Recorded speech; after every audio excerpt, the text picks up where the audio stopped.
TBS a fait le choix, on va dire il y a à peu près 5 ans, de s'engager vraiment dans une nouvelle façon d'enseigner, une nouvelle façon d'apprendre. Donc on a énormément investi en innovation pédagogique. Alors c'est vrai que le Covid a mis en lumière l'importance d'être en capacité de délivrer des enseignements à distance. Nous, à TBS, on était déjà très aguerris avant le Covid de l'enseignement numérique, digital. On est d'ailleurs la première école de management à avoir obtenu un label qui s'appelle le label Fort Digital de la Conférence des grandes écoles, qui atteste que notre école a un modèle de pédagogie qui est capable de délivrer des enseignements à distance en garantissant une très bonne qualité.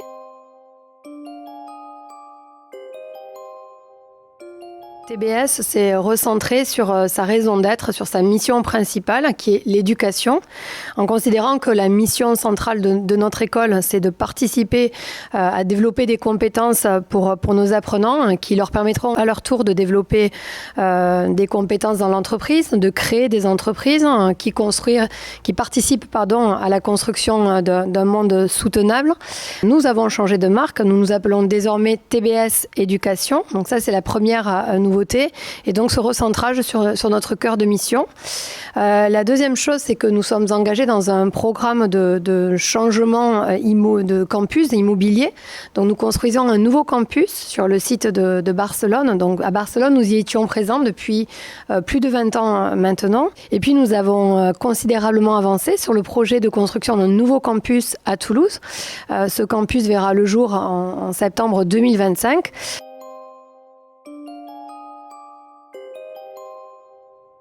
Il y a un débat au niveau des pouvoirs publics, du ministère de l'Emploi. On parle de formation à vie et de l'importance de renouveler systématiquement ses compétences tout au long de son parcours. Nous avons décidé de prendre 2 mesures assez innovantes, même radicalement innovantes, puisqu'à notre connaissance, elles n'existent pas ailleurs à date.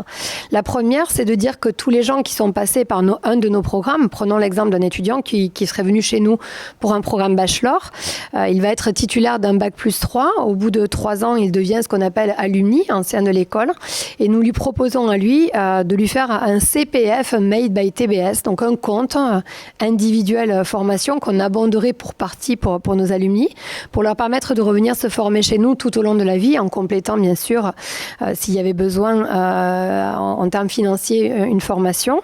Puis la deuxième chose que nous créons, c'est un système d'abonnement TBS formation continue qui permettra à des personnes externes à l'école, qu'ils soient anciens ou pas, individuels ou professionnels, de souscrire un abonnement pour nos programmes de formation continue. Et donc l'idée, c'est d'avoir un campus digital avec des programmes de formation en ligne que vous venez chercher selon vos besoins en compétences. Donc ça suppose bien sûr une maîtrise parfaite des processus de digitalisation et d'innovation pédagogique. Donc on mise là-dessus et on pense qu'on va permettre aux entreprises et aux particuliers de redéployer des compétences tout au long de la vie.